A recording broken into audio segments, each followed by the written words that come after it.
Religion की बुनियाद पर कानून नहीं बना सकते। इसमें कई सुप्रीम कोर्ट के जजमेंट्स हैं और राइट टू इक्वालिटी के ख़िलाफ़ है। आप कैसे हर रिलीजन को आप उसकी इजाज़त दे रहे हैं उनको, और आप जो रिलीजन जिनका इस्लाम है उनको आप नहीं दे रहे, वो एक पॉइंट है। दूसरा ये है कि मैंने उस वक्त पार्लियामेंट में कहा था कि इसी तरह का एक क़ानून वाइट साउथ अफ्रीका ने बनाया था, तो महात्मा गांधी ने उस कानून को फाड़ दिया था। मैंने भी पार्लियामेंट में इस CAA के उस बिल को फाड़ा था। तीसरी बात यह है कि अब 4 साल के बाद ये सरकार रूल्स बना रही है। मैं देश को ये बताना चाह रहा हूँ कि मैंने नहीं, मौजूदा अभी प्रेजेंट होम मिनिस्टर ने पार्लियामेंट में कहा था, मेरा नाम लेकर के, OIC जी NPR भी आएगा, NRC भी आएगा। कई टीवी के इंटरव्यूज़ में उन्होंने बात कही थी। तो हम ये बताना चाह रहे हैं कि CAA एक्ट को सिर्फ आप CAA से मत देखिए, इसको आपको NPR से और NRC से जोड़कर देखना पड़ेगा। और जब वो होगा तो जाहिर है उसमें सबसे ज़्यादा निशाना बनेंगे मुसलमान, दलित, आदिवासी और गरीब लोग। पांचवी बात यह है कि अब आसाम में सुप्रीम कोर्ट मॉनिटर्ड एक NRC हुआ। 19 लाख लोगों के नाम नहीं आए, जिसमें से लगभग 10 से 12 लाख हमारे हिंदू भाई बहनों के नाम नहीं आए। उनको अब हेमंत बिस्वा शर्मा ये बोल रहे हैं कि CAA कानून जब इम्प्लीमेंट होगा तो उन सब को सिटीजनशिप मिल जाएगी, क्योंकि उनका रिलीजन उसमें इंक्लूड हो गया। अब उसमें 1 लाख से 1.5 लाख या 2 लाख करीब जो मुसलमान नाम है, उनको इसका फ़ायदा नहीं मिलेगा। ये बताइए, ये नाइंसाफ़ी नहीं है तो क्या है? हेमंत बिस्वा शर्मा ने कहा, BJP के नेताओं ने कहा कि 19 लाख में जो 10 से 12 लाख जो हिंदू भाई बहन के नाम नहीं आए, उनको मिल जाएगा, पूरा सिटीजनशिप मिल जाएगी उनको। अब आप बताइए, नाइंसाफ़ी नहीं है तो क्या है? छठी बात यह है कि भारत में सिर्फ 5% लोगों के पास पासपोर्ट है। ओनली 5% लोगों का पासपोर्ट है। रिमेनिंग लोगों का पासपोर्ट नहीं है। और फिर आधार कार्ड आप देख लिए, प्रूफ ऑफ सिटीजनशिप नहीं है, उसमें खुद लिखा हुआ आधार कार्ड में। भारत में बर्थ रजिस्ट्रेशन 1959 तक मैंडेटरी नहीं था। 1996 में सिर्फ 50% इंडियंस के पास बर्थ सर्टिफिकेट्स था।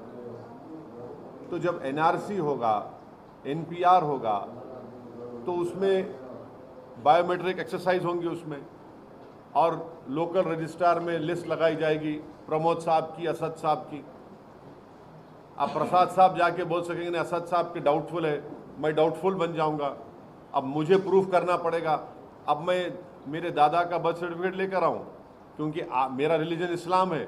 अब मैं फिरते रहूँ तो फ़ायदा किसका होगा? रद्दी वाले का ही फ़ायदा होगा ना।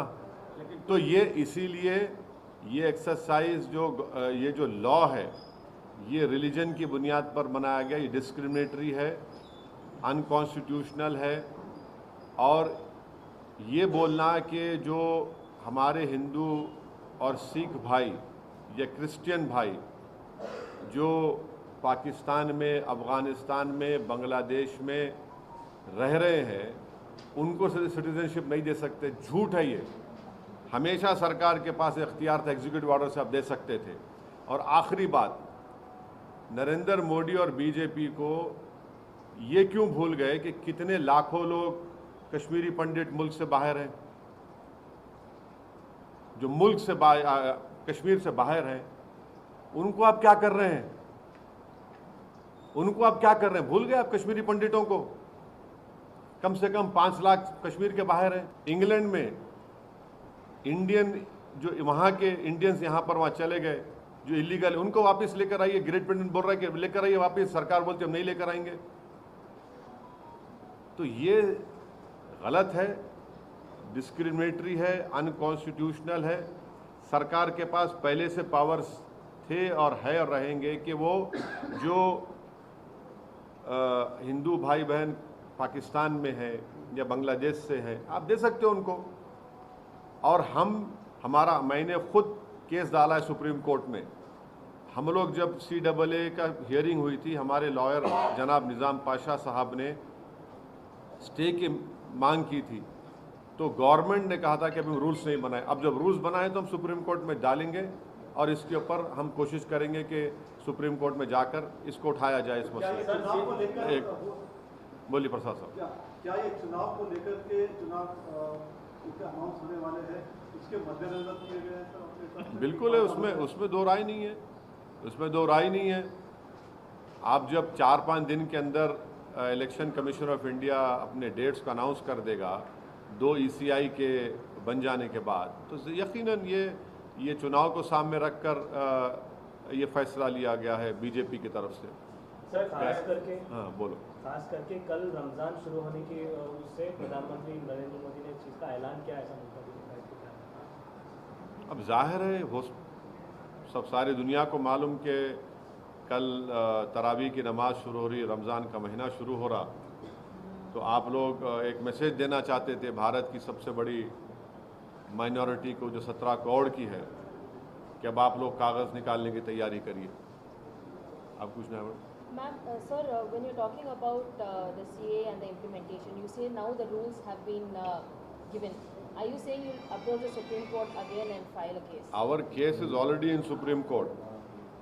When the last time when the Supreme Court was hearing this matter, the Union of India said that we have not yet made the rules. We have asked for a stay. The various parties have asked for a stay. Now, when the rules have been made, we'll definitely once again approach the Supreme Court. And I have contacted and spoken to my lawyer, Janab Nizam Pasha, and advocate on record, Janab Shamshad Saab also. Sir, इसमें ये लोग कह रहे हैं कि it will be completely online और कुछ भी पेपर वर्क इसमें नहीं होगा. It will be completely online and it will not take away anyone's citizenship is what.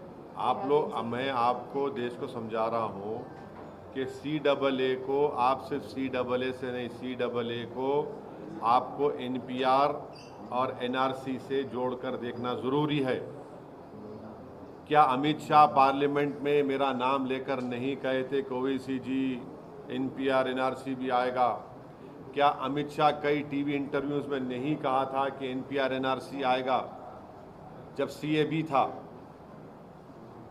बाद में CAA वो एक्ट हो गया, वो जब CAB बिल था, जब उनका ऑन रिकॉर्ड इंटरव्यू है पार्लियामेंट में, उन्होंने कहा है। तो ये सब एक धुआं है और ये कोशिश कर रहे हैं कि असल इनका मकसद क्या है कि देश में NPR हो, NRC हो। अब मिसाल के तौर पर आसाम में जो NRC हुआ सुप्रीम कोर्ट मॉनिटर्ड, 1600 करोड़ रुपये उस पर खर्चा किए गए, 50,000 गवर्नमेंट एम्प्लॉयज़ ने काम किया और 19 लाख लोगों को कहा गया कि भारत के शहरी नहीं है, नागरिक नहीं है। अब मैं फिर से कह रहा हूं कि उसमें 10 से 12 लाख हमारे हिंदू भाई बहन के नाम नहीं आए। वहाँ के मुख्यमंत्री ये कह चुके हैं कि उन 10-12 लाख हिंदू भाइयों बहनों को बगैर डॉक्यूमेंट के CAA के तहत उनको सिटीजनशिप मिल जाएगी। अब जो 1 से 1.5 लाख जिन मुसलमानों के जहाँ नाम नहीं आए, वो तो एक्ट में नहीं आएंगे, CAA में, उनको तो फॉरेनर्स ट्रिब्यूनल जाना पड़ेगा। ये कौन सा इंसाफ है, बताओ मेरे को आप।